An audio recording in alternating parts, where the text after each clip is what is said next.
Hello, my name is Morteza Kazemi. And my name is Ghazal Ghasemi. In this video, we tend to introduce you to an innovative new approach in the planning area. For now, we call this planning method a goal-oriented plan. What is a goal-oriented plan?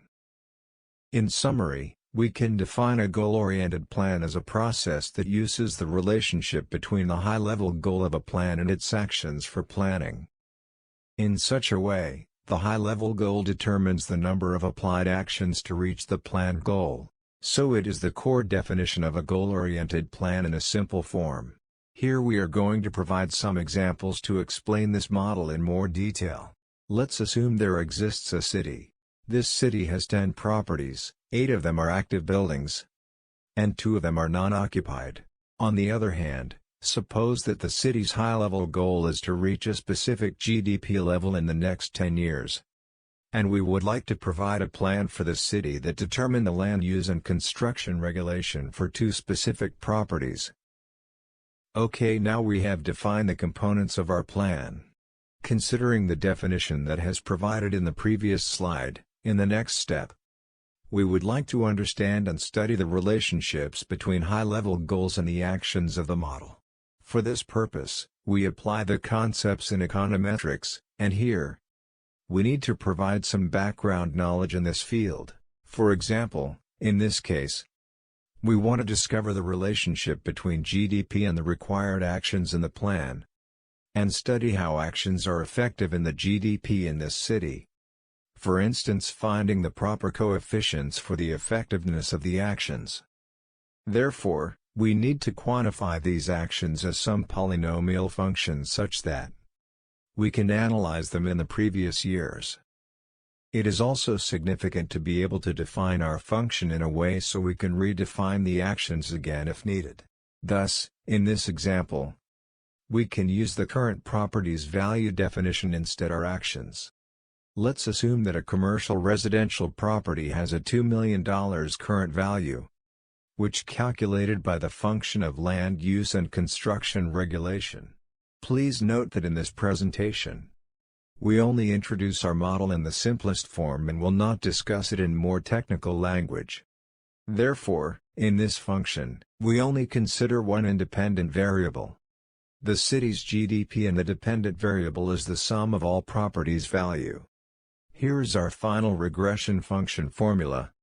We can solve this function by regressing the sum of all properties value in the cities and the GDPs over the past 20 years. Now to calculate the number of actions we need to take a more profound look at these relationships. In this figure, we draw a scatter chart that represents the relationship between the sum of all properties values and GDP, and the regression line depicted in this chart has been calculated by the defined function previously. The 90% explicative coefficient shows the relationship between these two variables in 2018. By using this regression function we can predict the GDP and the sum of all properties value for the next 10 years.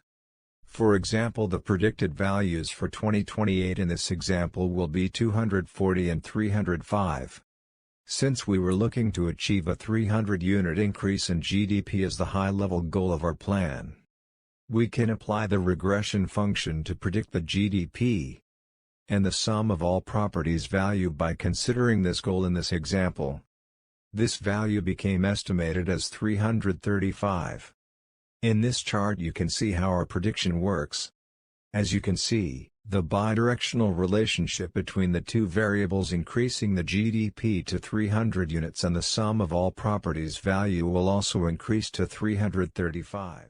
So now our goal is to increase the total properties value to 335 by 2028. We also know that this value was 280 in 2018. So in the next 10 years the city has to create 55 units to increase the sum of all properties value. Now we can use these 55 units as a quantitative value to define the plan's goal, which is the land use and construction regulation for the 2 non-occupied properties. To achieve this goal we must decide what proportion of these 55 units should allocate to each of these properties.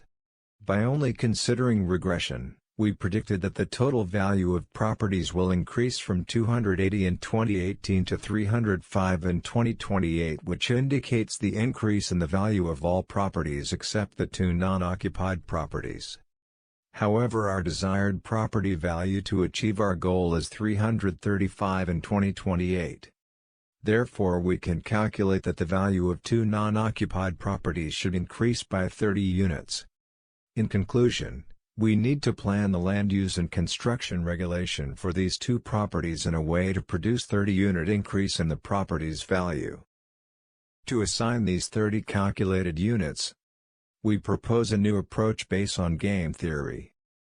In this method, each property is an active player that is trying to maximize their share of these 30 units.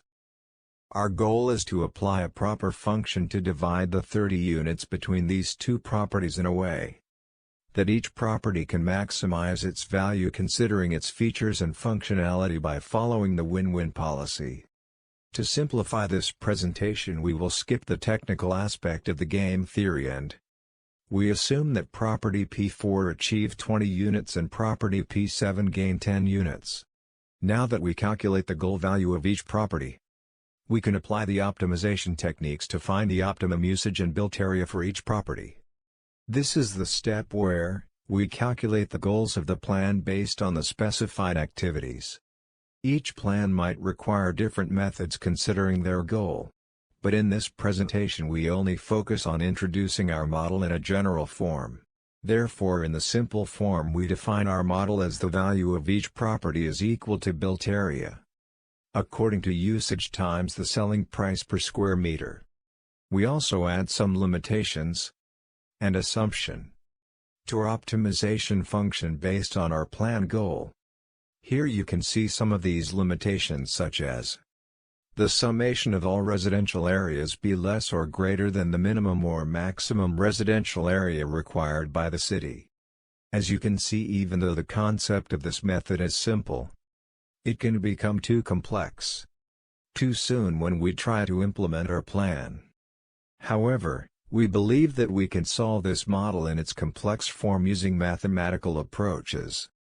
We can also solve these models in GAM software or use Python programming in GIS environment. For example, we don't need to model the whole city with one optimization method. We can use multi-step optimization technique, and in each step only focus on one specific topic or zone, or control different scenarios before starting to model the city and our plan, and start the project with simple scenarios.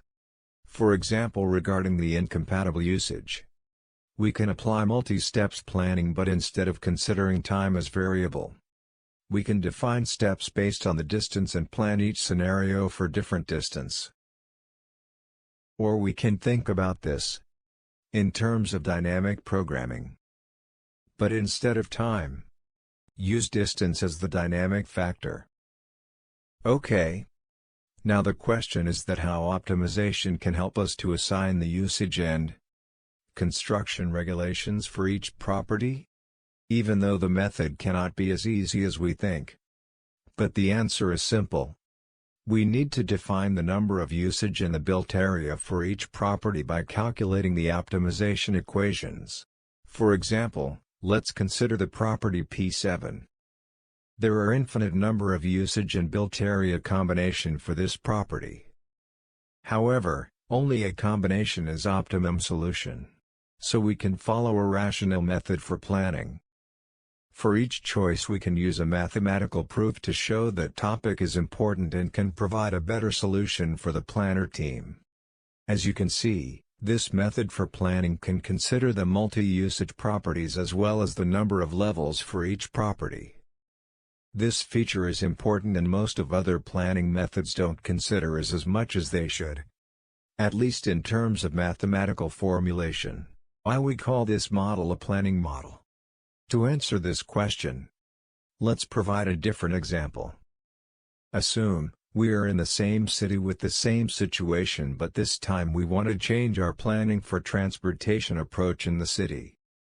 So, now instead of finding the relationship between the value of properties and the GDP, We want to find the relationship between GDP and the total number of trips within a city that all properties will create.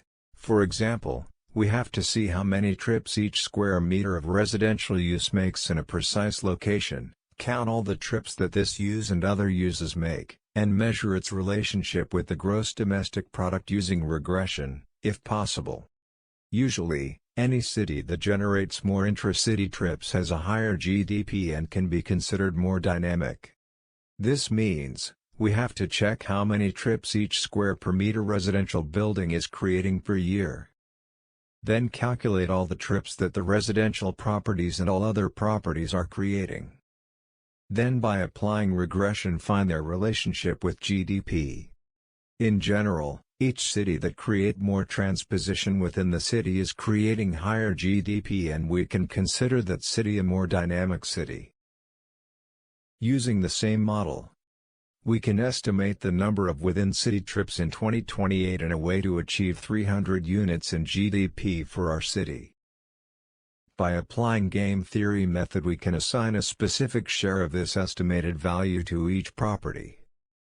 For example, after optimization, we observe that, in order for property P7 to create 1,000 units of within-city transportation per year, it should consist of 200 meters of residential and 100 meters of commercial.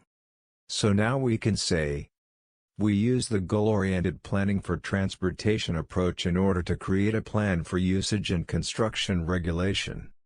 Please note that when solving optimization problem for transportation approach, we need to change our limitations and assumption based on transportation policies. As you can see, with more creativity we can combine multiple usages and applications and create a more general and complete model. Now let's discuss some examples outside of city planning field. Assume the government decide to create a 5-year plan to reduce the unemployment rate by 5% by providing more job opportunity in agriculture sector. In this example, the high-level goal is decreasing the unemployment rate. The planned goal is to provide job opportunities in agriculture sector. And finally, the actions are assigning the farms with specific produce. For this problem, first we need to find the relationship between the value each farm produce and the unemployment rate.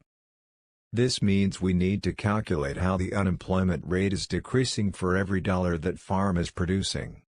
Therefore, we can estimate that for how much in value produced by farms the unemployment rate will decrease to 5%. Now by applying game theory, we can calculate the share that each farm played in producing the value that leads in decreasing the unemployment rate. Please consider that each farm in each region can provide different values depending on the produce that they are harvesting. This is also can be related to the farm ownership, the farmer's ability and production in each region. Therefore, game theory can be useful when we want to achieve a win-win policy by considering all these variables. Finally, we can use the optimization techniques to find the most optimum produce in the most optimum region to achieve the most optimum value for each region. Finally, we must say that the goal-oriented planning model can have many advantages. But from our point of view, the most significant benefit is being quantitative and, more importantly, achieving the plan's high-level goal, at least statistically, which is something we don't see in most planning models. Thank you for your attention, and we would be pleased if you contribute your comments and suggestions about this presentation to us via email and LinkedIn. We are waiting for your call email.